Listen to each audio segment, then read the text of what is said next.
Cloud Security Alliance 啦，Hong Kong and Macau Chapter 嘅 Knowledge Sharing Event 啦。其實咧，我哋呢個 event 咧就一般嚟講咧，就每個月都有一次嘅。咁就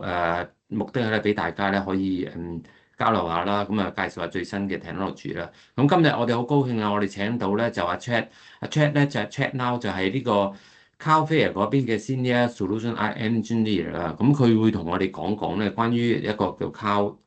AI Security Suite 啦。咁近來其實大家都一路都講緊 security 㗎啦，咁就AI 嘅 security 咧，特別係咁就唔同嘅 vendor 都有啦。咁今次我哋係第一個啦，咁之後咧幾個月我諗我哋都會 focus on 呢個 area 㗎啦。咁事不宜遲啦，我唔阻大家時間，咁我先交俾阿 Chat，麻煩你同我哋講講你哋嘅AI 嘅 security 啊，唔該晒 Chat。好，thank you。好，大家好，我係阿 Chat 啦，好似頭先咁講，我係 Cloudflare 嘅 Solution Engine 咁啦。咁我諗今日都講幾個部分咧，咁包括我都會講少少一啲 AI 嘅 context 啦，會話一啲即係衍生唔同嘅安全問題啊，同埋啱啱講Cloudflare 有乜嘢可以 adjust 到唔同類型嘅情況咁樣啦。咁我相信大家喺呢幾年啦，咁都見到一個好大型嘅轉變啦。而家除咗即係以前成日傾嘅一啲可能 automation 啊、workflow 啊、點樣 integrate 啊咁樣，咁而家更加講得多嘅係 AI 啊，或者一啲擔心唔同類型嘅一啲 shadow AI、shadow IT 嘅情況出現啦，同埋一啲 AI 帶嚟嘅方便之餘，亦都帶嚟唔同嘅問題咁樣啦。咁呢個我諗就會係今日大家想即係我今日會俾多少少唔同嘅 information 啊、insight 啊，同埋我哋嗰個 again 咧，我哋嘅 product 點樣可以adjust 到唔同嘅情況咁樣啦。好，咁先講少少，俾少少 background 啦。咁我哋 AI 呢個字，我相信大家都聽咗好多年啦。咁而喺唔同，即係我哋會分咗叫做唔同嘅階段咁樣啦。咁唔同嘅階段其實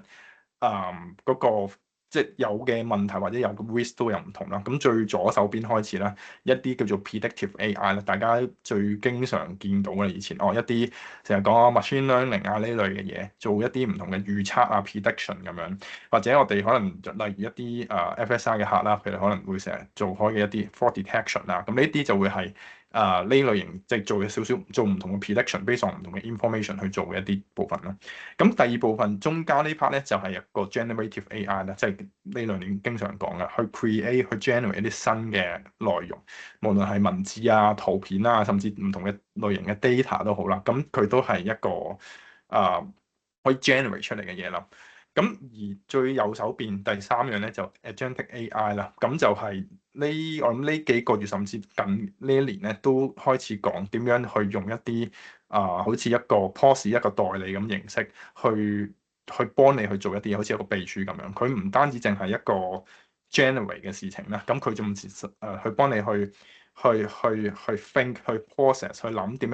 點樣去做一件事。例如有一啲客嘅 case 佢哋可以 fit 一張相落去個 AI 度，咁可能係一張交通意外或者係一張有車損毀嘅相咁樣諗，咁跟住就可以 base on 呢個 agentic AI，咁佢就可以攞唔同嘅 resources 去，例如去評估而家呢個嘅呢個事故嘅維修費啦，個車嘅維修費啦，然後就自己 send 一啲 email 去俾唔同嘅維修嘅 department，甚至自己落單去 execute 呢個 order 咁樣。咁呢啲其實都會係 agentic AI 會做到會幫到手嘅嘢嘅。咁呢啲就係我哋見到唔同嘅 AI 一路帶嚟嘅一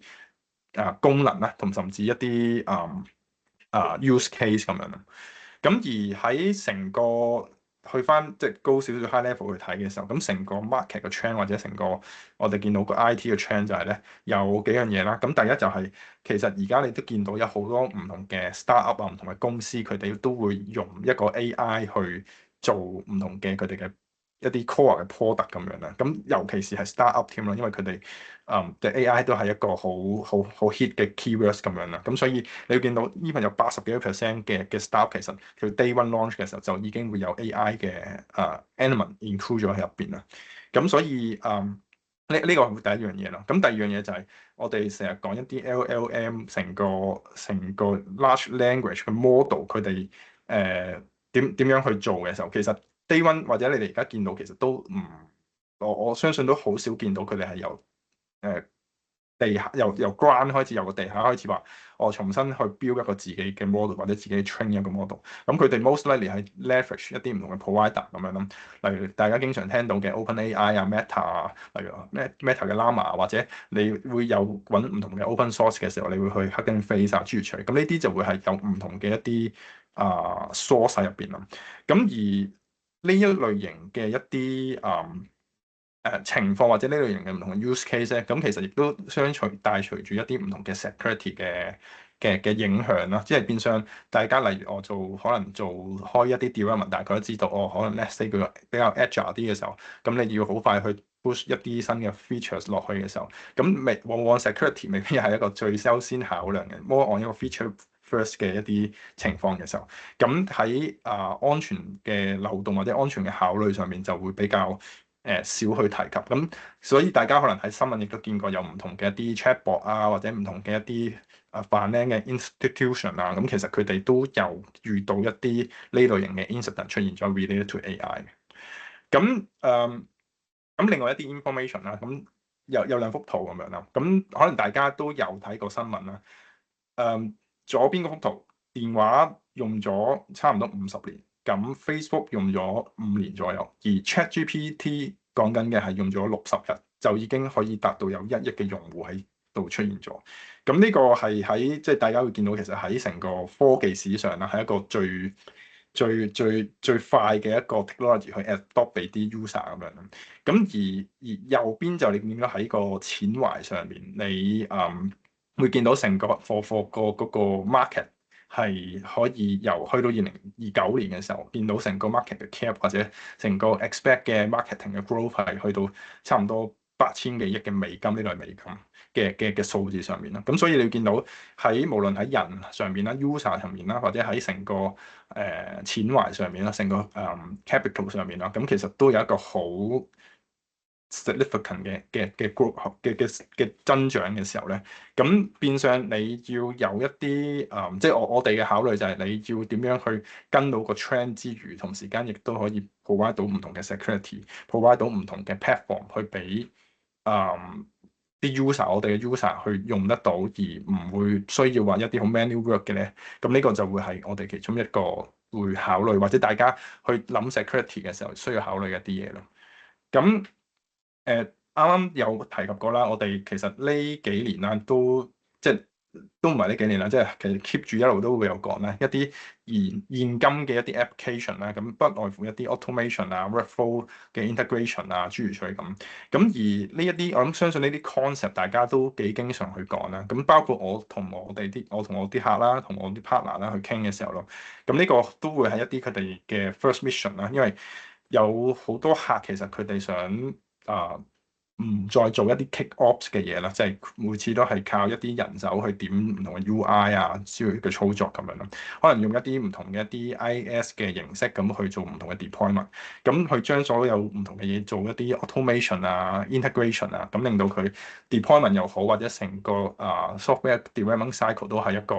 automate 嘅做法咁樣咯。咁例如我相信 automate 嘅 case 或者成個 workflow 嘅 case 有唔少啦，例如FSI 嘅，咁佢會可能有或者一啲可能講 Web3 嘅，咁佢有啲 smart contract，咁點樣做一啲 monitoring 啊，又或者係一啲 institution 點樣去知道佢哋啲客啦，即係佢哋嘅 terms 叫 KYC 啦，點樣去知道佢哋一啲會唔會佢哋個 background 係有問題嘅，咁想 check 清楚嘅，咁呢類型嘅嘢其實都佢哋有啲固定嘅 workflow 或者固定嘅 automation 喺上邊啦。咁而你見到其實即係喺層 application 層面亦都有呢類型唔同嘅一啲唔同嘅 layer 喺上面嘅時候，其實你會見到有要去 attack 嘅時候，就喺呢度已經其實會有唔同嘅一啲 layer 係可以去做唔同嘅 attack 咁樣啦，喺 application 層面，再加埋而家我哋呢一類型嘅 workflow 呢類型 automation 已經可以加埋頭先講嘅一啲 AI 落去嘅時候，咁就變相喺成個層面就會有更加多嘅 consideration，更加多嘅 layer 你要去 adjust 去 protect。例如以前講OAuth 嘅，咁而家除咗 OAuth for application 之外，其實連一啲 AI 層面都有啲 OAuth 嘅 top 10喺上面咯。咁所以喺 even 喺 application 或者大家認識緊嘅層面上面，其實都會有唔同嘅security 嘅 concern 喺上面咯。咁而我哋講一啲頭先講過一啲 news 嗰啲咁樣啦，咁其實大家都即係我可能大家一啲可能係一啲大家可能有見過一啲新聞啦，即係例如佢可能做一啲有啲 LLM 或者有啲 chatbot，咁你可能問一啲 prompt 係 system prompt 嘅時候，咁佢就已經可以bypass 咗，可以 skip 咗佢本身嗰陣嘅 chatbot，咁甚至可以問得到佢後邊一啲 server 或者一啲 credential 一啲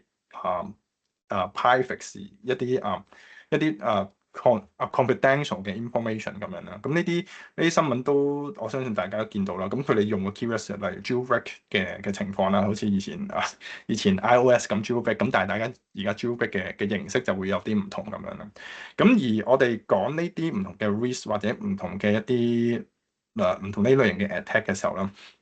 咁其實 for 啱啱有 mention 過啦，例如 OWASP 其實都有一個 top 10係 for LLM 咁樣嘅。咁而入邊會有唔同類型嘅一啲risk 或者唔同類型嘅一啲攻擊啦。例如最經常講嘅一啲，例如 prompt injection 啊，點樣去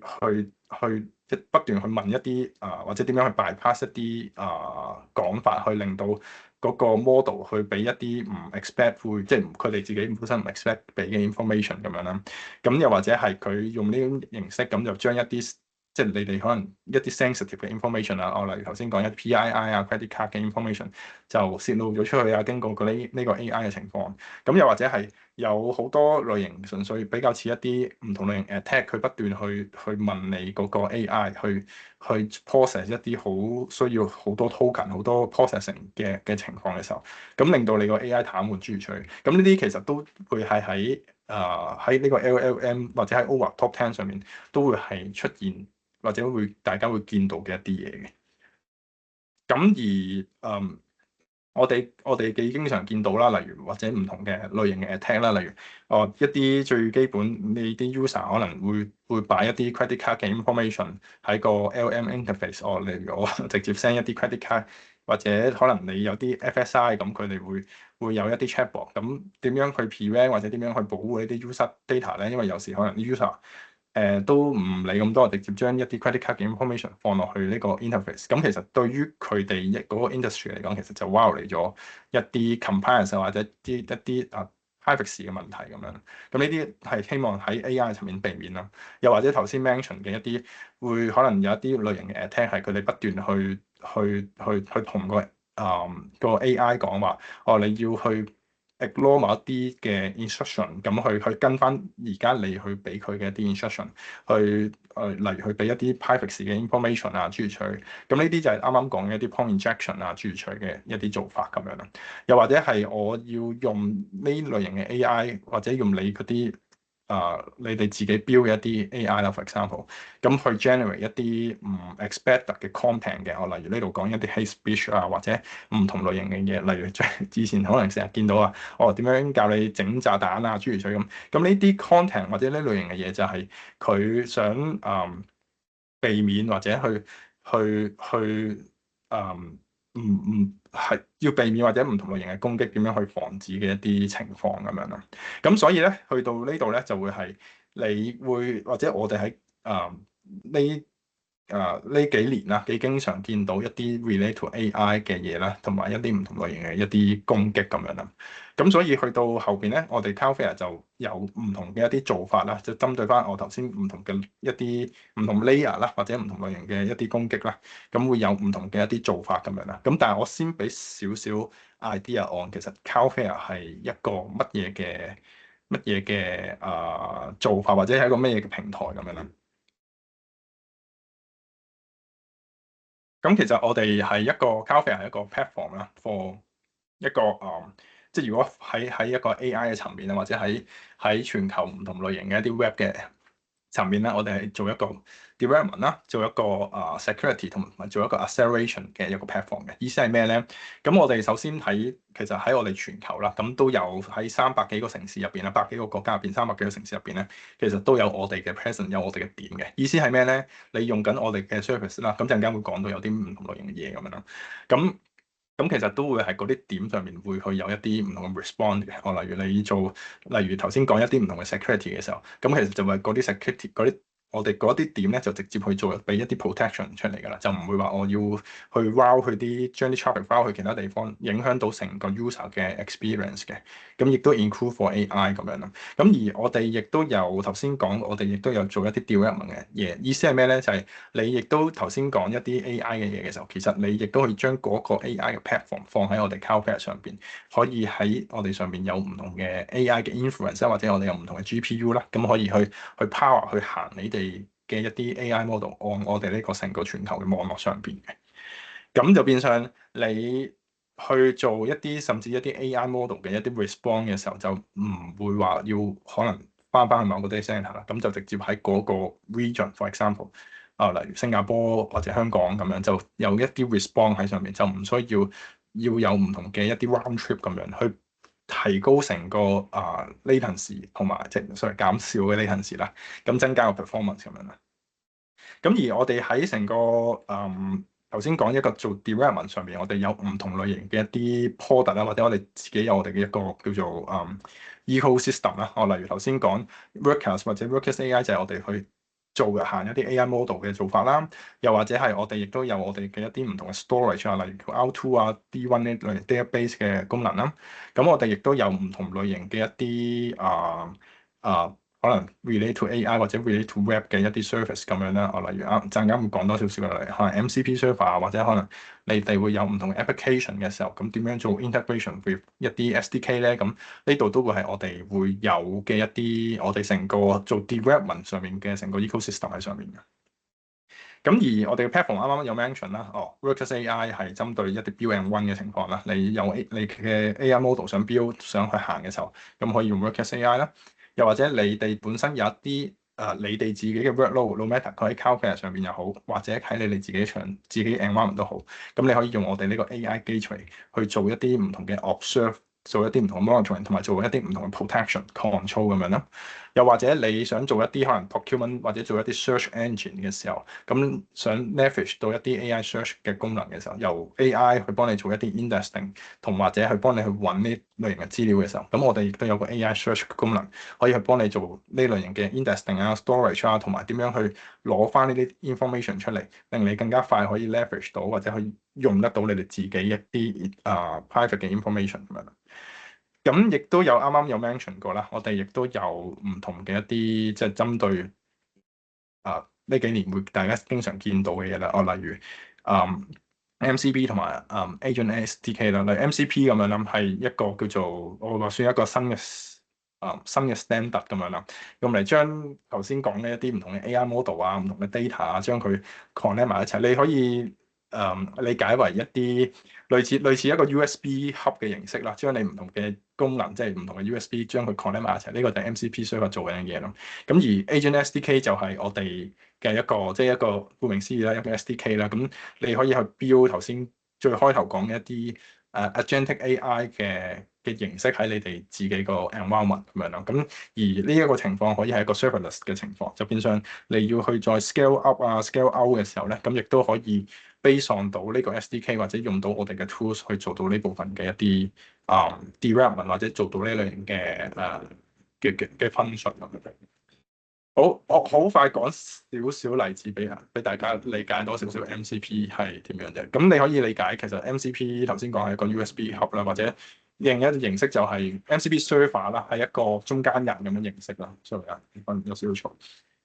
佢會幫你將你唔同嘅 AI agent 去 connect 到去你公司嘅 system 係啦。let's say 你哋可能你公司會有唔同嘅一啲 database 又好，或者有唔同嘅一啲 system 可以將你哋嘅一啲可能客戶資料啊、product 資料咁 connect 埋一齊嘅時候，咁你就可以再用經過一個MCP 嘅 client 咁樣啦，咁去訪問翻究竟而家即係可能呢個 screen 咁樣啦，咁你去訪問翻究竟而家你哋想知道一啲乜嘢 information，就經由呢個 MCP server，經由呢一啲咁嘅 AI agents 去攞翻呢一啲相對應嘅 information 出嚟，咁就變相可以將你成個公司入邊一啲唔同嘅未必係一定公司內部啦，即係一啲可能唔同類型嘅一啲資料可以 extend 到出嚟啦。咁我哋有咩例子咧？例如我哋本身有一個叫做 developer.cloudflare.com 有一個我哋做嘅一個 document 嘅 page 咁樣啦，咁就 for 我哋唔同嘅客戶，咁佢可以做一啲唔同嘅 enablement 啦。咁其實嗰個 website 其實本身都有一個 MCP server 喺上面，咁就變相你可以 connect 咗去呢個 MCP server 之後，咁你就去再問let's say 問 ChatGPT 或者問你哋自己嘅一個 AI agent 嘅時候，咁你就可以去，佢哋就可以直接去翻呢個我哋 Cloudflare 呢個 document 嘅 MCP server 度，去攞到一啲資料。例如你想問乜嘢係 Workers AI 嘅時候，咁佢就可以 refer 翻我哋嗰個 MCP server 俾嘅 information，去俾翻一啲你嗰個問題需要答到嘅情況出嚟。咁呢個就會係sorry 啊，呢個就會係我哋 MCP 即係成個 MCP server 會行嘅做法咧。咁又或者係你可能喺個 business 角度去睇嘅時候咧，咁你要去 create 唔同嘅新嘅 channel 啊，或者你要有唔同嘅一啲做法，你想 build 唔同嘅一啲新嘅 use case 嘅時候咧，咁其實都可以用得到呢一類型嘅MCP server 去將你哋自己嘅 product 或者你哋自己嘅 service extend 到去，例如ChatGPT，例如Gemini 或者可能 Copilot 呢類已經固有已經喺度嘅嘢，咁佢哋亦都可以 connect 到唔同嘅 MCP server 咁樣。咁呢個就會係你即係 MCP server 嘅一個例子咁樣啦。又或者講一個實際用緊嘅就例如PayPal 咁樣啦，咁佢哋都有都叫做 AI invoice 嘅 agents 咁樣啦。咁佢哋嘅做法就好直接簡單啦。咁你喺例如喺Claude 或者喺 ChatGPT 嘅 interface 同個 AI 講話，我要整一張invoice 俾某一間公司，咁嗰個 amount 係幾多嘅時候，咁其實大家就會見到跟住佢個 generative AI 其實佢就會問翻個 user 去攞其他資料，例如 email 啊，例如要個價錢啊，諸如此類咁樣。咁佢 gather 晒，即係個 AI gather 晒啲 information 嘅時候，咁佢喺背後就會再透過頭先講嘅嗰啲 MCP server 去揾唔同嘅 PayPal 嘅一啲 API 去例如去 generate 張發票啊，去 send email 啊，諸如此類咁。咁成個過程你根本都唔需要 access 到，或者個 user 都唔需要 access 到 PayPal 個 website 都已經可以做到 send 一張 invoice 去某一間公司嘅嗰個動作。咁呢個就會係實際即係 PayPal 已經做緊嘅一啲做法咁樣啦。好，咁另外好快講一講埋 Agent SDK 啦。咁呢個 SDK 就亦都好直接簡單啦。咁佢頭先講LLM 收到個指示嘅時候，咁點樣點樣點樣再由個 LLM 即係例如頭先講 ChatGPT 嗰類咁去 process 要點樣去做嘢咧？咁中間有啲咩 tools 就係例如我頭先講 MCP 嗰啲 server 咁樣啦。咁最尾有個咩 output，咁佢再 base 上個 output 再去做一啲唔同嘅做法咧。咁其實呢個就係而家講嘅一啲 agents 啊，或者啲agentic AI 做緊嘅一啲功能咁樣啦。咁唔同嘅 use case 都會有啦。例如最基本嘅一啲可能 finance 嘅客，佢哋會 build 呢類型嘅AI agent 啦，去做一啲唔同嘅due diligence 啊，或者頭先講有啲 fraud detection 嘅情況咁樣啦。咁又或者係佢哋可能有唔同嘅一啲marketing 咁樣，佢最基本做一啲自己做一啲SEO 嘅 research 咁樣啦。咁同埋再去 generate 一啲 landing page 俾唔同嘅客戶咁樣，或者唔同嘅 product 咁樣啦。咁呢啲就會係成個 agentic AI 嘅一啲唔同嘅 use case 啦，我會話。好，咁而頭先講咗嗰啲都係一啲實際應用啦，或者你做一啲唔同嘅 hosting 咁樣啦。咁翻返去最開頭啦，咁究竟喺 AI 嘅 security 上邊有啲咩可以用到，或者有啲咩可以保護到咧？咁樣，咁我哋有幾樣嘢啦。咁第一就係我哋如果大家有聽過我哋個 COO Matthew Prince 佢哋都幾經常會喺台上面講，我哋個 mission 係咩 better intellect 咁樣啦。咁而 for AI 部分咧，我哋亦都有個 mission 啦。咁就係令到我哋喺唔同嘅 organisation 啦、唔同嘅客戶啦，咁佢哋去用 AI 嘅時候，咁唔會因為要將就或者要符合到 security 而要 compromise 咗。咁包括意思係咩咧？咁我哋會有唔同嘅一啲保護啦，咁你保護頭先 for AI，保護 generative AI 啊，保護 agentic AI 嘅安全啦，亦都包括佢 connect 嘅一啲 data 啦。咁 connect 部分就點樣將頭先講嗰啲 resources 可以 connect 到啦。咁同埋 build 就係啱啱最開頭啱啱中間有 mention 到嘅一啲你點樣喺上面 build 唔同嘅一啲 environment，呢啲就係我哋喺 AI 嘅層面會做嘅嘢啦。咁而喺成個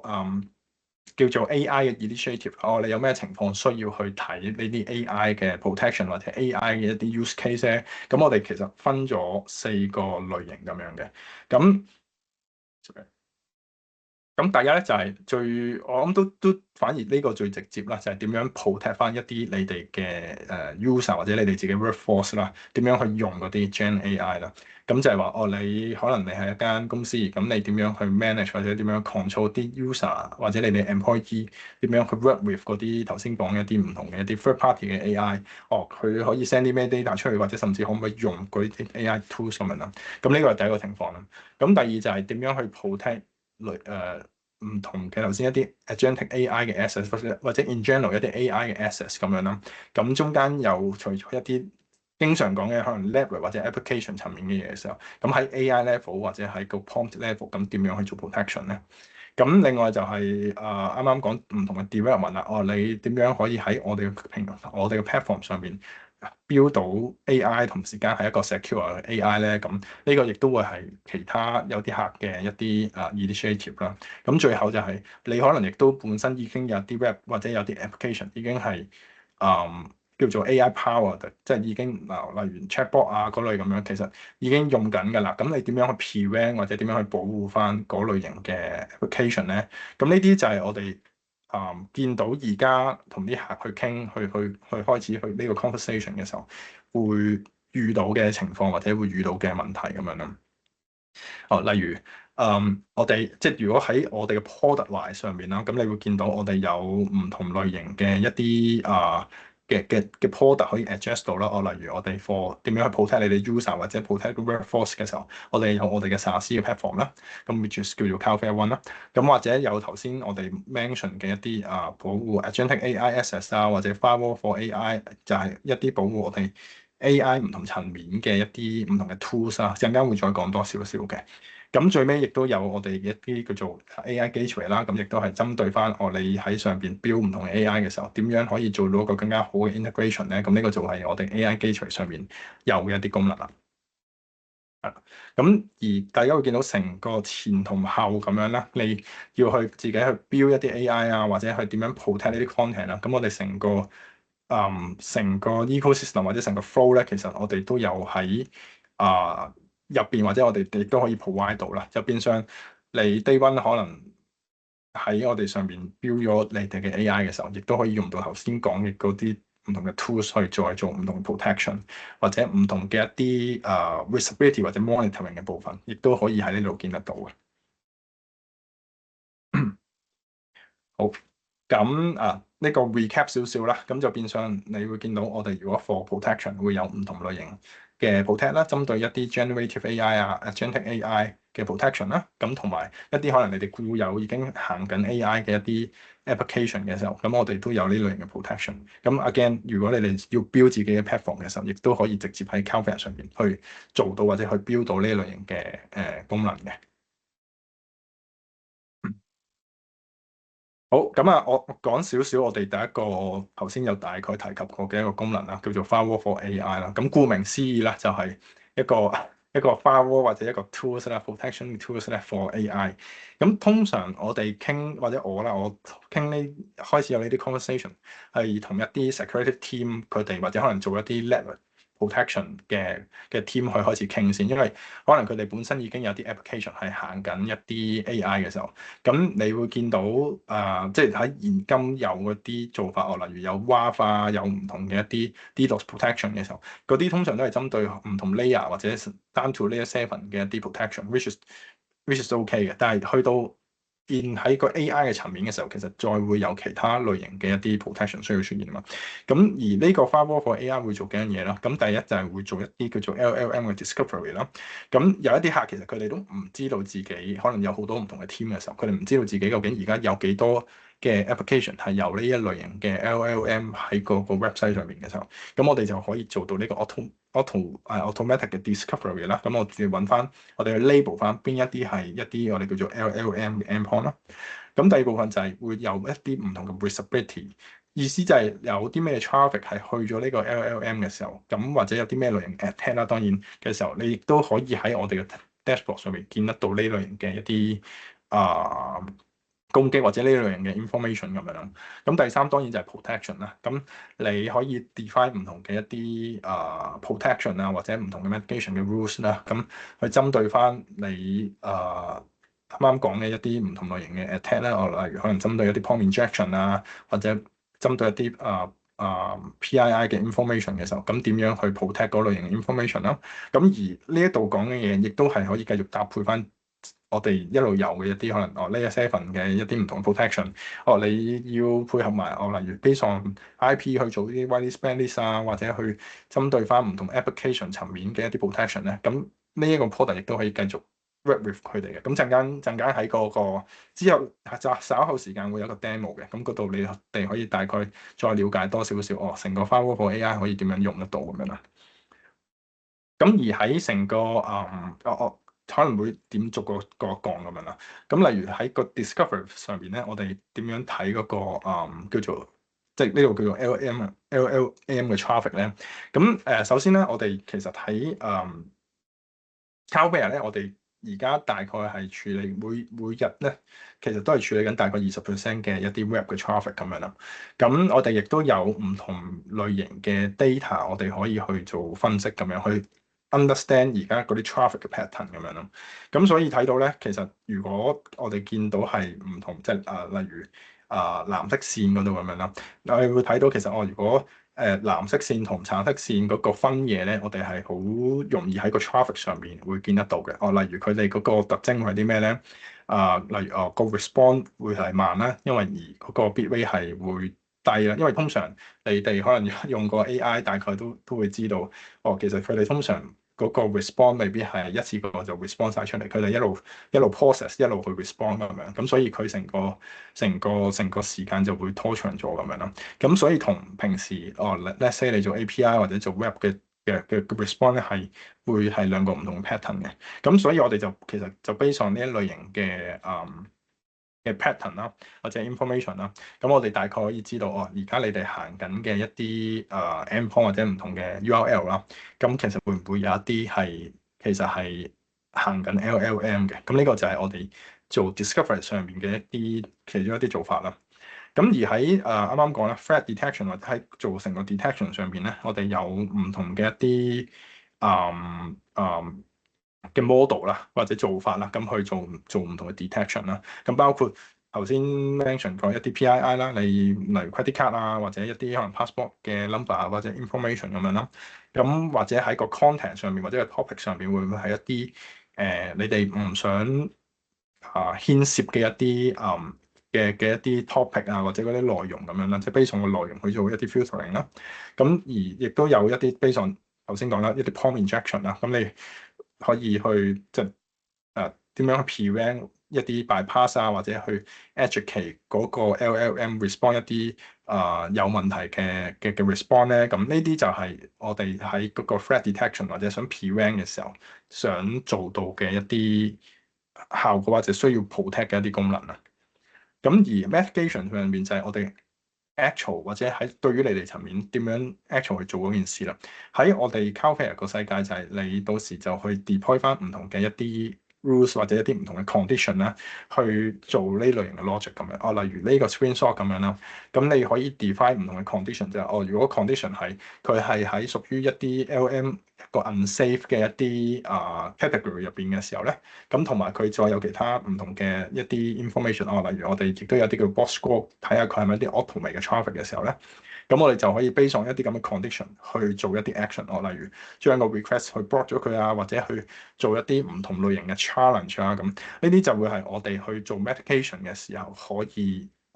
provide 到或者可以做得到，提供到俾我哋客戶去避免或者防止頭先講嘅嗰類型 attack 或者嗰類型嘅 data leakage 嘅情況出現。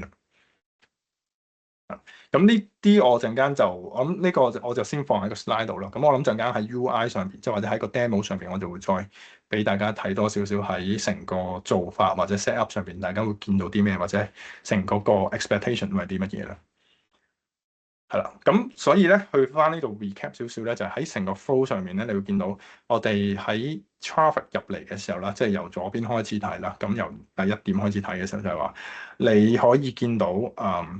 user 啦，咁左邊嘅 user、external user 咁樣啦，佢會 send 一個 prompt 出嚟啦，for AI 嘅時候，咁跟住咧就會去到我哋就會第一 part 就先 land 咗去我哋 Cloudflare 上面嘅。咁我哋做幾樣嘢啦，頭先講去做一啲for firewall for AI 咁去做一啲 discovery 啊，或者係再睇下喺 Layer 7層面會唔會有啲唔同類型嘅一啲喺 Layer 7上面嘅一啲 attack 啊、protection 啊咁樣啦，咁會有唔同類型嘅 checking 之後咧，咁就會去到你哋嗰個 AI 嘅 application 上邊啦。咁可能係你哋自己個 chatbot 啊、諸如此類咁樣，或者你哋本身個 web application 啦。咁可能後邊你就再撚住唔同嘅一啲 server 或者唔同嘅 MCP 咁樣啦，去攞嗰啲 information。咁去到第五點咧，就係你個 model 去 respond 嘅時候啦。咁我哋除咗頭先講一啲 request response 嘅部分啦，其實都會做一啲唔同嘅 checking 嘅。所以 no matter 係個 user 佢可能 fit 咗啲唔啱嘅嘢，或者係你個 system 想 respond 一啲有問題嘅 information，例如PII 啊，或者頭先講嘅一啲 content 嘅時候，咁就喺 even 喺 respond 嗰度，我哋會再做一次 checking 去 make sure 嗰個 response 係 fit to 你哋而家 existing 嘅 condition，fit on 你哋而家嘅 rules 咁樣，咁先再去俾翻個 response 去嗰個end user 嗰邊。咁呢個就會係我哋個 firewall for AI 嘅成個做法啦。咁另外就係成個 flow 啦。咁頭先有 mention 過啦，我哋除咗有啱啱講一啲 firewall for AI 嘅部分之外啦，咁其實再如果成條 line 或者成個 architecture 去睇嘅時候，我哋亦都有頭先講一啲DNS 啊，例如一啲 layer 7嘅 protection 啊。CDN 諸如此類，咁唔同類型嘅功能都會喺晒我哋同一個 platform、同一個 dashboard 上面去做啦。咁就變相你要去 integrate 或者 work with 呢一類型嘅 protection 呢類型嘅功能嘅時候咧，咁喺一個地方、喺一個 dashboard、喺一套 API 咧，就可以做到呢一類型嘅 config、呢類型嘅 setting。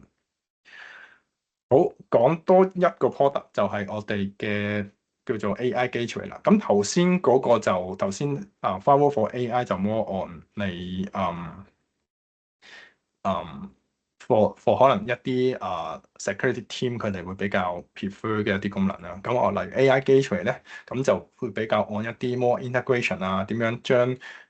將你現有嘅一啲 AI 嘅 system 去 work with 去 integrate with 成個 AI Gateway 啊。意思係咩咧？因為呢度係變相你可以，如果你哋有啲 requirement 係你要睇到成個prompt and response 啊，或者係你要想睇到會有唔同 call 唔同 model 啊。或者一啲唔同嘅 course 上邊啊，course 意思係你可能每個 AI 本身都有一啲token 啊，或者一啲 course 喺上面嘅時候，咁點樣去有呢啲 information 咧？咁就可以用到一啲AI gateway 嘅部分啦。咁咩客會用咧？通常第一就係嗰個第一一定係睇個 course 嗰 part 先啦。咁意思係咩咧？因為我哋即係每一次個 AI 會俾人 call 嘅時候，其實都有唔同嘅course 入邊噶嘛。你要行疏你可能用一啲 third party 嘅時候，咁可能佢哋都係斷一啲 token base 去計咁樣。咁呢啲，所以頭先講一啲 based on 個 request 啊，based on token 嘅 information 喺上邊啦。咁我哋亦都有 based on 呢類型嘅 response 嘅cache 喺上邊啦。所以變相你可以 cache 咗呢類型嘅 response 啦。呢個係第一樣嘢。咁第二就係你如果有 multiple 嘅 AI provider 或者 multiple 嘅 model 係你 expect 需要 manage 嘅時候，咁你亦都可以用到呢個 AI gateway 去將佢放埋喺你自己個 workflow 上邊去做嘅。咁第三就係你頭先講成件事都係一個喺 Cloudflare platform 上邊啦，咁就變相成個做法或者成個 model、成個 AI gateway 都係一個 HA 一個 high availability 嘅做法，而你亦都可以針對翻你哋成個 workflow 去 define 翻你哋嘅 high availability。如果某一個 model 死咗嘅時候，就 fallback 去另一個 model 咁嘅形式去做。咁呢啲就會係 AI gateway 上面做到嘅嘢。咁而我哋 support 嘅AI provider 啦叫做，咁其實我諗 in general 而家有嘅一啲 party 都會喺上邊㗎啦。大家經常聽到 OpenAI 啊、Google 啊、Amazon 啊呢類，咁呢類都會有啦。因為我哋嘅做法就係純粹用翻 OpenAPI OpenAI 嘅 API 形式嘅 format 去做呢個 integration 嘅，就變相大家其實而家嘅 AI 都係跟嗰個 format 去做嘅時候，咁所以嗰個 integration 就亦都好 seamless，好大家都有類似嘅情況。咁當然我哋亦都有我哋嘅 Workers AI 喺呢度啦。咁變相你要用我哋要起個 platform 喺我哋 Cloudflare 上面，亦都係其中一種做法啦。好，咁其實類似頭先 Firewall for AI 嘅，咁我哋喺 protection 上邊啦，咁會有幾樣嘢啦。咁第一就係你可以做例如 array limiting 啊，或者 based on 一啲叫做 sensitive 嘅 data 做一啲唔同嘅 detection 啦。哦，例如你哋有或者經常講一啲 DLP 嘅 model 啦，咁你可能有一啲你哋自己嘅 data 係覺得係一啲 sensitive 嘅 data，咁要 protect 嘅時候，咁你就可以 define 埋喺呢個 workflow 上邊。哦，如果 detect 到某一啲 data 嘅時候，咁就去再做一啲唔同嘅 protection 或者有啲唔同嘅 response 咁。咁呢個就係你可以喺呢一個環境度去 define 嘅一啲功能啦。咁呢個就係你去 define 頭先講唔同 category 嘅時候會有嘅一啲做法啦。你可以 based on 個 prompt 即係 request 啦，或者同埋 based on response 啦。咁佢有唔同嘅一啲做法。例如你去 flag 咗佢，就變相你會有一個咁嘅 notification，會有知道有啲咁嘅 traffic 係過緊嚟，又或者係直接去 block 咗佢咁。呢類型嘅 definition 你就係可以喺頭先講嘅 dashboard 上面去 define 到啦。好，咁大致上 product 就去到呢度啦。咁我諗我就跳去我哋個 dashboard 上邊啦，俾大家了解多少少頭先講嚟 Firewall for AI 個功能上邊有啲，即係喺個 UI 上邊會，或者喺我哋 Cloudflare dashboard 上面，大家會見到啲乜嘢啦。咁之後落嚟咧，就會有QA 嘅時間嘅。好，咁我。好，咁先講一講，而家大家見到咧，就會係我喺 Cloudflare 嘅一個 dashboard 啦，咁會係我哋我嘅一個 demo account 咁樣啦。咁有幾版想俾大家睇嘅，咁第一就係成個頭先講，我其實有唔同嘅 visibility 啊，或者會有唔同嘅 tracking 啊，咁意思係啲咩咧？你到時有 traffic 喺 Cloudflare 上面嘅時候，你會見到幾樣嘢。第一就係你會喺呢個 analytics 呢版度會有一啲唔同嘅叫做我哋叫做 suspicion activity 啦，即係話我哋 detect 到一啲有問題嘅 traffic 嘅時候咧，或者有問題嘅 activity 嘅時候咧，咁我哋就會喺度 highlight 咗出嚟。咁你可以見到呢一類型嘅 highlight 喺度啦。例如有啲 PII 嘅 detection 喺detect 到喺一啲 LLM 嘅 prompt 上邊啦，諸如此類。咁你又再可以去 base on 呢一啲咁嘅activity 咧，去做一啲 filtering，去睇到究竟而家有即係頭先呢度 mention 嘅嗰啲 activity 係啲乜嘢咧，或者喺 traffic 上邊見到啲咩咧？咁下邊呢啲就會係我哋 base on 翻頭先講嘅嗰啲 嗰啲 activity 嘅一個 filtering 嘅。咁你見到有幾多係由 Cloudflare 擋咗啊，或者有幾多係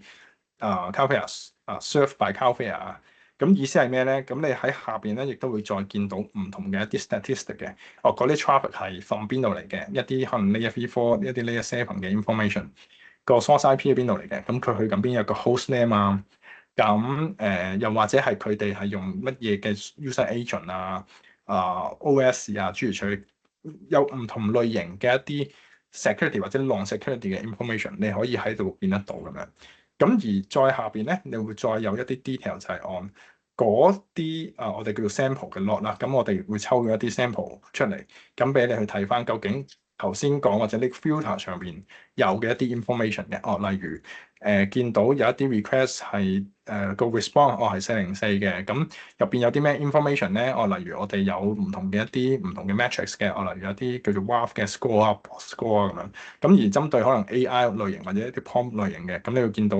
會有一啲咁嘅 label 喺度嘅。見到例如呢一個 information 係有，或者呢個 prompt 係其實有一啲 credit card 嘅 information 喺入邊啦，或者有啲 privacy 嘅 information 喺上邊啊嘅時候，咁呢啲就會係我哋唔同嘅 label 或者唔同嘅 discovery，你可以喺個 log 上面見到，知道而家 overall 有啲咩 traffic，或者甚至有啲咩 attack 係去緊你呢類型嘅 LLM 上邊啦。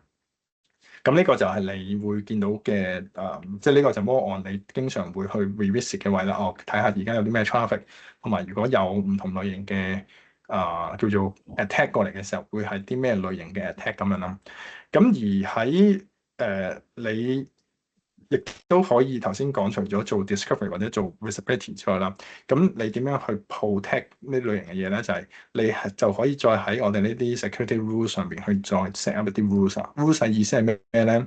例如我而家呢度有條 rules 就係話，哦，如果個 host name 係某一個 host name 嘅時候，再同埋我會喺一個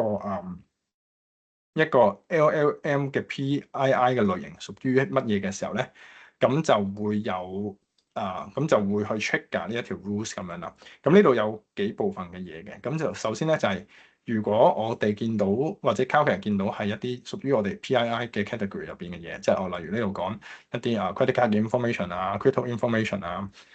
同 email address 諸如此類。咁呢類型嘅嘢你可以再 define 邊一啲你覺得其實 email 唔算嘅或者 URL 唔算嘅時候，咁呢類型嘅 PII 嘅 information 係 detect 到嘅時候咧，咁就會 fall in 咗呢一條 rules 去做啲咩咧？咁做啲咩咧？咁你可以做頭先講做一啲直接嘅 blocking 啦，又或者去做一啲大家可能都見過做一啲 challenge 嘅動作，去 send 一啲唔同嘅 challenge 去 make sure 佢係一啲 human 嘅一啲去 make sure 佢係一個 legit 嘅 traffic 咁樣啦。咁呢啲就係我哋喺做 custom rules 上面嘅時候可以，即係或者喺度做呢啲 protection 嘅時候可以做到嘅嘢。咁你亦都可以再喺度 define 埋嗰個 response 係啲乜嘢。咁就變相收到個人如果係被即係 trigger 咗呢條 rules 嘅時候，咁我哋個 response 會係 respond 啲乜嘢？例如而家個 response 就係我直接會同佢講話，會 block from 咗我哋呢一條 rules 咁樣啦。咁呢啲咧就係你哋可以喺上面去 define 嘅嘢。咁而喺 LLM 上面啦，咁除咗頭先講一啲 PII information 啦，咁亦都有一啲叫做 unsafe 嘅內容content 或者一啲 category 喺上邊啦。例如暴力一啲 privacy 或者唔同類型嘅一啲頭先講可能關於自殺嗰類型嘅一啲 information，咁呢啲其實都會係屬於 under 喺呢個 protection 上面嘅。咁當然我哋針對 LM 亦都有其他唔同類型嘅 condition 啦。咁可能你純粹想做一啲咁嘅 protection 嘅時候，咁你可以直接做如果我 detect 到有 PII 嘅時候，咁我就可以 check 一啲嘢，就未必需要再分類，其實都可以做得到呢類型嘅嘢嘅。咁呢啲咧就會係你而家喺我哋 Cloudflare 上面啦，或者你用呢個 Firewall for AI 嘅時候可以用到嘅一啲功能嚟嘅。咁而去到例如實際情況啦，例如例如你可能已經有個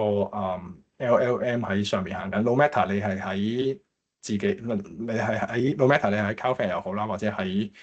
邊度都好啦，咁你 traffic 指咗過嚟嘅時候，咁你就可以用到我哋呢一個頭先講一個 Firewall for AI。在太行嗰邊嗰間。周圍係咪有問題咧？幫人答係喎。要我繼續先啦。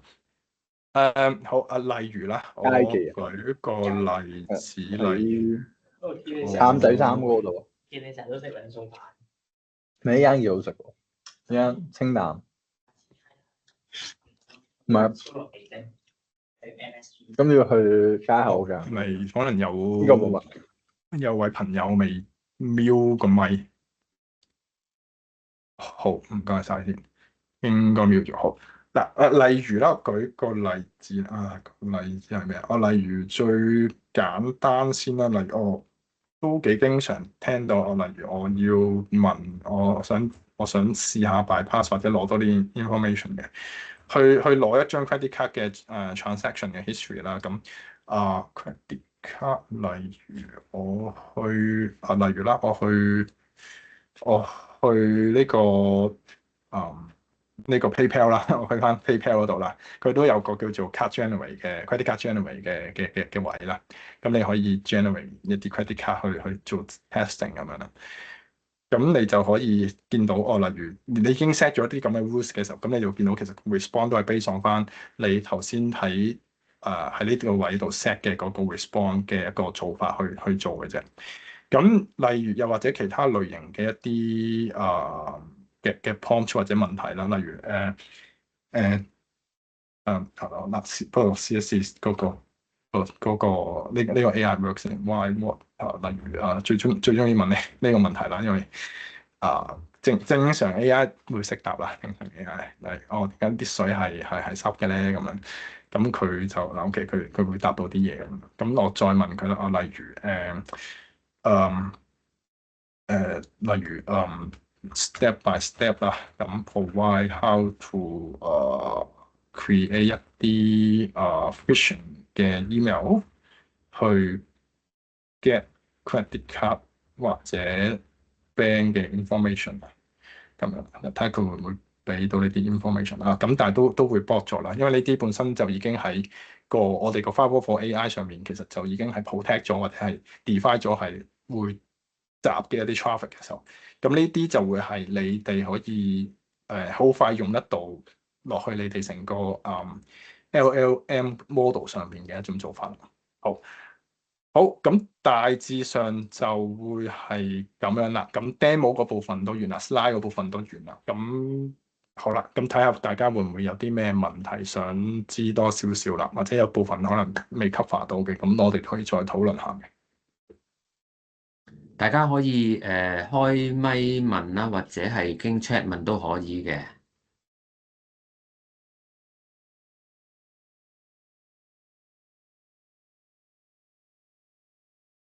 你好，我係阿 Johnny from eWalker 嘅。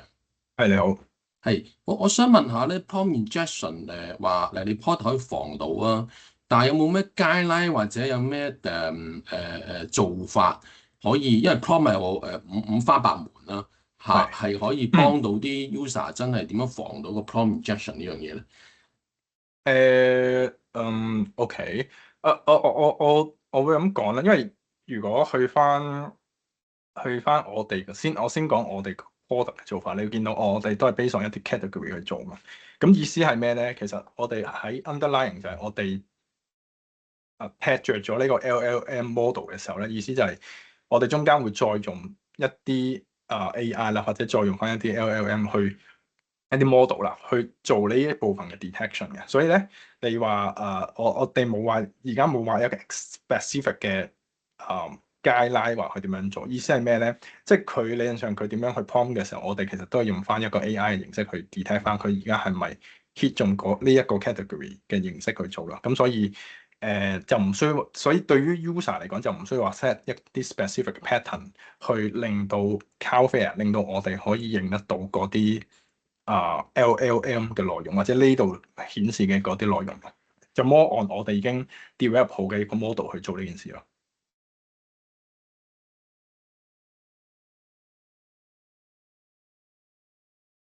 係啦，希望好，唔該晒。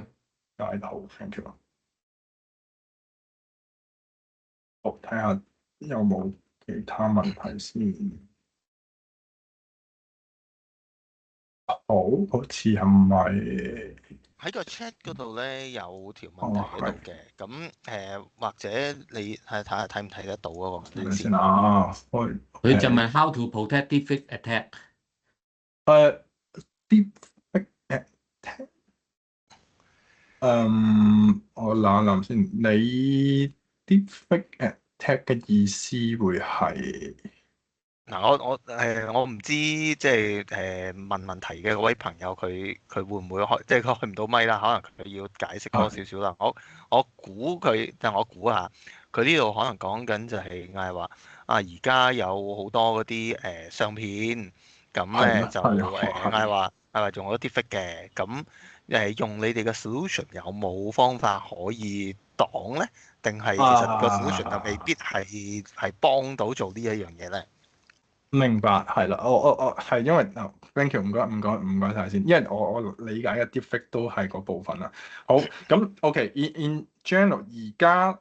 呢一度咧冇一個針對頭先講一啲叫做 image 部分嘅一啲做法嘅，to be honest。咁所以你頭先講 deepfake 嗰部分咧係冇，我話未係有一個 exactly 嘅做法去做呢個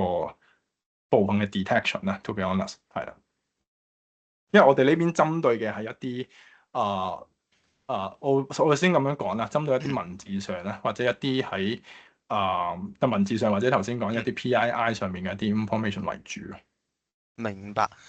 我估即係應該答得到阿 Ricky 嗰個問題啦。咁啊，若果仲有其他朋友有問題，可以喺呢度 post。咁我又借個時間又問一問咧。嗱，其實頭先如果聽阿 Chat 講咧，都個系統都個功能上都幫到好多地方。咁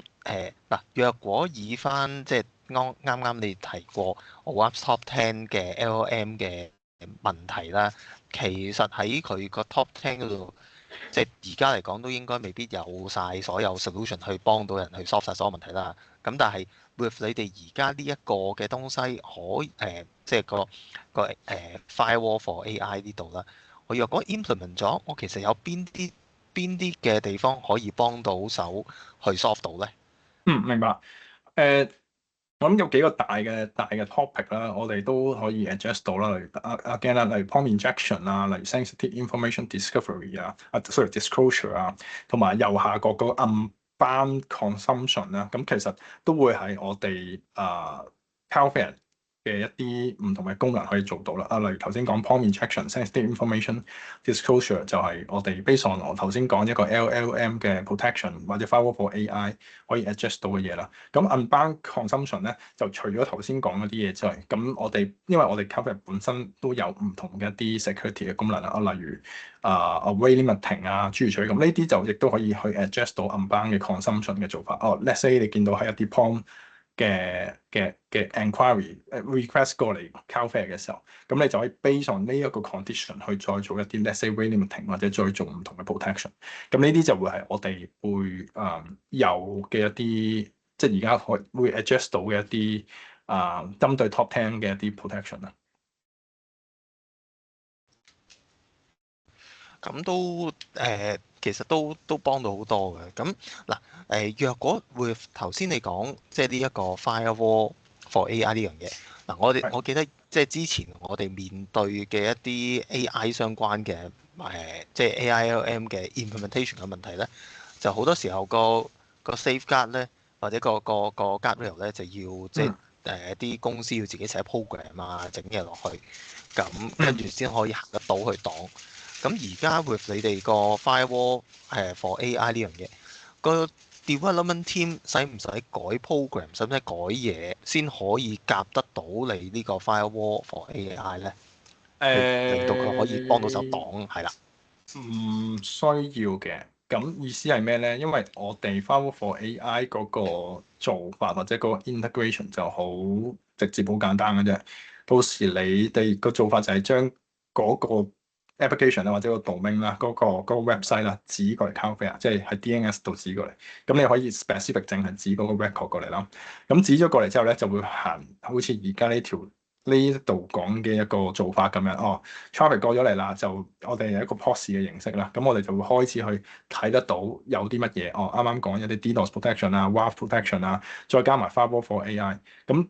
你哋要做嘅嘢就純粹喺個 DNS 上面 update，咁喺 application 層面就唔需要再做任何嘢，都可以有頭先講嘅一啲 protection。咁呢個都幫咗好大，但係若果頭先提到咧喺個 AI 嘅即係當有啲咁樣嘅情況啦，有啲 attack，即係我哋都知道就話若果係面對住 prompt injection 咧，好多時候嗰個 prompt 真係好似鬥智鬥力咁佢擋到，我又再諗下有啲咩橋。有冇啲 training 嘅部分會即係需要喺你呢個系統上面佢去 train up，跟住先會可以幫到所謂黨？定係其實你個系統都會自動地，即係我哋淨係揀咗話handle prompt injection，咁佢就自動地一路佢都繼續係學習緊，亦都會識得去擋裏面或者去 enhance 自己，會係點樣情況嘅？好明白。我哋個 firewall for AI 而家係由我哋 Cloudflare 去 manage 同埋去 update 啦，你可以咁樣諗啦。咁入邊上頭先講嗰啲 training 啊，或者講嗰啲成個 operation 嘅 process 都係由我哋 Cloudflare 嗰邊去處理。意思係有新嘅嘢我哋 detect 到，咁其實都會 update 落去。有少少講遠少少就係我哋亦都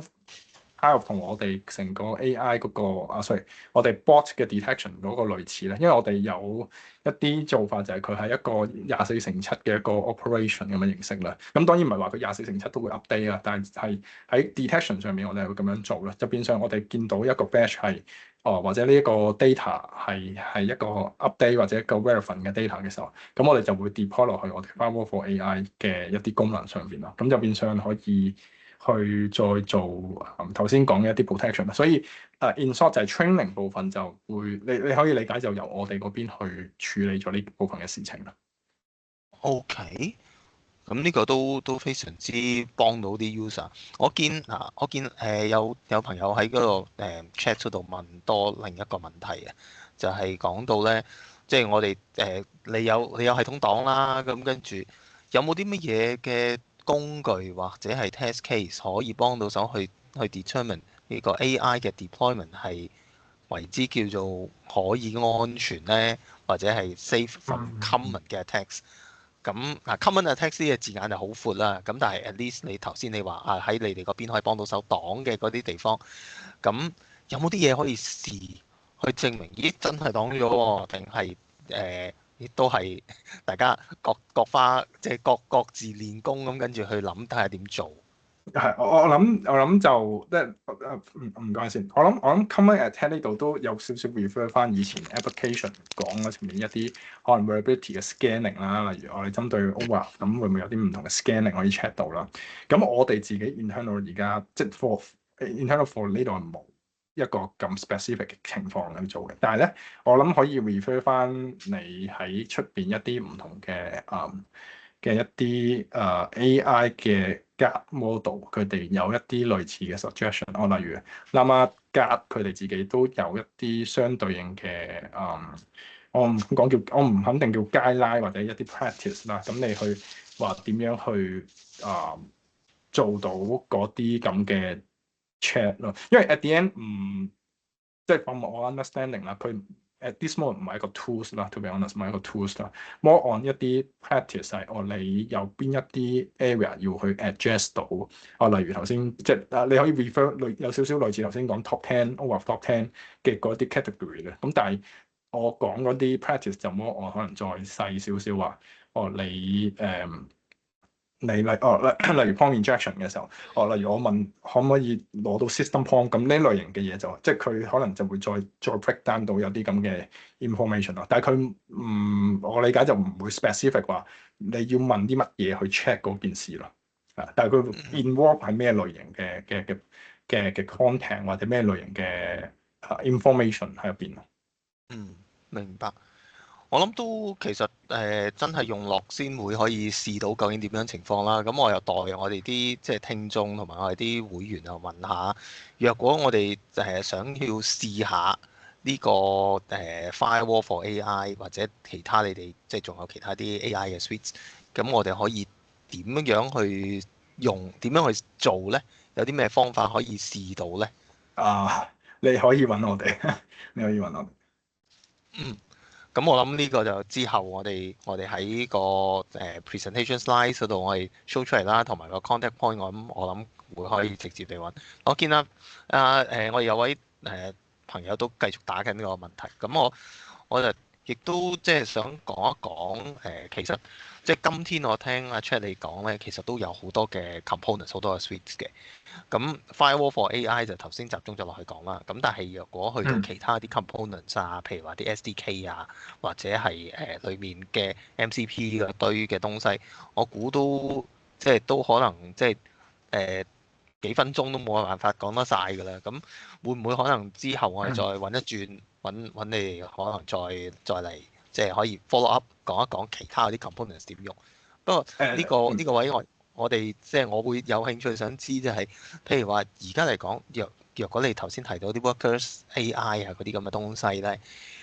有冇限制啊？話邊啲公司先可以申請用啊？香港係咪一般香港可以用啊？同埋會唔會有啲即係因為美國好多嘢禁運啊，呢樣又唔用得，嗰樣唔用得噶嘛？咁喺你哋而家呢一堆去應用嘅情況，我哋會唔會有原來都有啲限制嘅咧？限制冇限制嘅，你頭先講例如嗰個，你可唔可以用某啲 service 冇啦？咁你或者某啲地方啦，咁我哋冇一啲咁嘅限制啦。咁係啦，咁我不過亦都 agree 啦，即係喺如果講 SDK 或者講 MCP server 或者講其他類型嘅 product 啦，咁其實都會係另一啲情況或者另一啲 use case 咯。咁變相我諗今日主要俾大家知多少少就係成個即係俾少少 AI context 啊，我哋有啲乜嘢，同埋如果講 AI security 會有啲乜嘢 protection 喺上面。好，咁我諗都在座我哋啲朋友同我哋啲聽眾仲有冇啲問題會想問阿 Chat 㗎？